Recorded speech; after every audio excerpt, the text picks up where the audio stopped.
Now, you probably noticed I don't feel about that war the way we were told we were supposed to feel about that war, the way we were ordered and instructed by the United States government to feel about that war.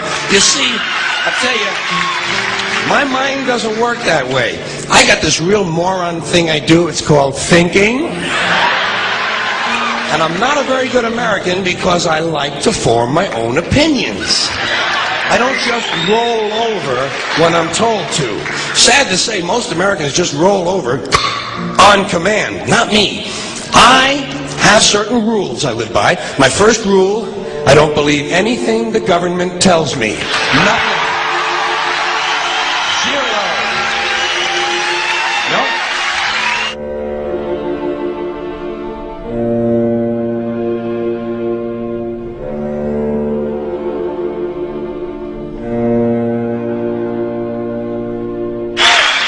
And I don't take very seriously the media or the press in this country, who in the case of the Persian Gulf War were nothing more than unpaid employees of the Department of Defense, and who most of the time function as kind of an unofficial public relations agency for the United States government.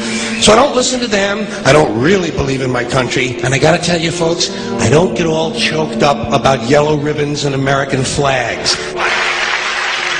Now, to balance the scale, I'd like to talk about some things that bring us together. Things that point out our similarities instead of our differences. Because that's all you ever hear about in this country is our differences. That's all the media and the politicians are ever talking about, the things that separate us, things that make us different from one another. That's the way the ruling class operates in any society. They try to divide the rest of the people. They keep the lower and the middle classes fighting with each other so that they, the rich, can run off with all the fucking money. Fairly simple thing happens to work. You know, anything different, that's what they're going to talk about. Race, religion, ethnic and national background, jobs, income, education, social status, sexuality, anything you can do, keep us fighting with each other so that they can keep going to the bank. You know how I describe the economic and social classes in this country? The upper class keeps all of the money, pays none of the taxes. The middle class pays all of the taxes, does all of the work. The poor are there just to scare the shit out of the middle class. Keep them showing up at those jobs. Politicians know that word. They use it on you. Politicians have traditionally hidden behind three things: the flag, the Bible, and children. No child left behind. No child left behind. Oh, really? Well, it wasn't long ago you were talking about giving kids a head start. Head start? Left behind? Someone's losing fucking ground here.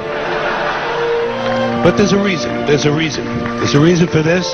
There's a reason education sucks, and it's the same reason that it will never, ever, ever be fixed. It's never going to get any better.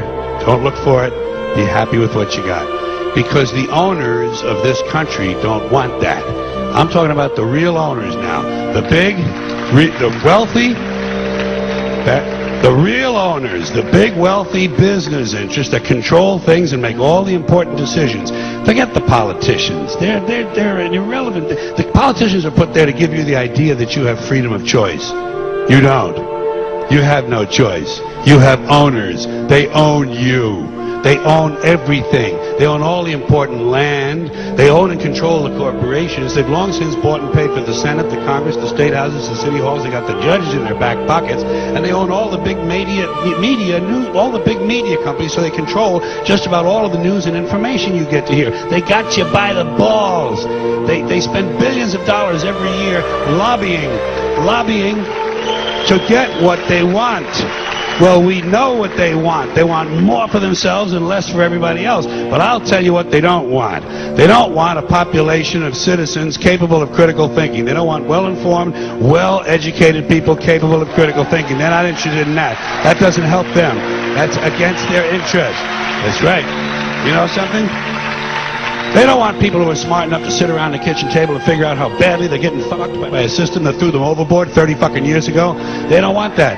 You know what they want? They want obedient workers. Obedient workers, people who are just smart enough to run the machines and do the paperwork, and just dumb enough to passively accept all these increasingly shittier jobs with the lower pay, the longer hours, the reduced benefits, the end of overtime, and the vanishing pension that disappears the minute you go to collect it. And now they're coming for your Social Security money. They want your fucking retirement money. They want it back so they can give it to their criminal friends on Wall Street. And you know something? They'll get it. They'll get it all from you sooner or later, because they own this fucking place. It's a big club, and you ain't in it.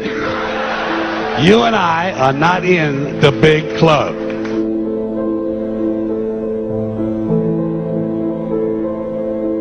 The greatest form of control is where you think you're free when you're being fundamentally manipulated and dictated to. One form of dictatorship is being in a prison cell and you can see the bars and touch them. The other one is sitting in a prison cell but you can't see the bar, you think you're free. What the human race is suffering from is mass hypnosis. We are being hypnotized by people like this. Newsreaders, politicians, teachers, lecturers. We are in a country and in a world that is being run by unbelievably sick people. The chasm between what we're told is going on and what is really going on is absolutely enormous. The greatest hypnotist on planet Earth is a oblong box in the corner of the room. It is constantly telling us what to believe is real. Historically, the control and manipulation of political opinion has been the Freemasons' main weapon in gaining control of countries and states. Once in control of the rulers and politicians of a country, laws and political structures could be changed in accordance with their agenda. However, since restricting the body does not necessarily mean restricting the mind, the Freemason recognizes that their plan for a global government hinges completely on subduing the masses to their agenda, and thus eliminating opposition to their cause. And the greatest threat to their plan, posing more danger than any army or law, is the threat of a free-thinking mind. In order to eliminate this threat and to achieve their objective, the Masons have set about the boldest plan ever devised: the complete control of every aspect of human life, your life. And the weapons they are using against you are in your very homes, entertaining you and your children, and gradually indoctrinating you without you even realizing.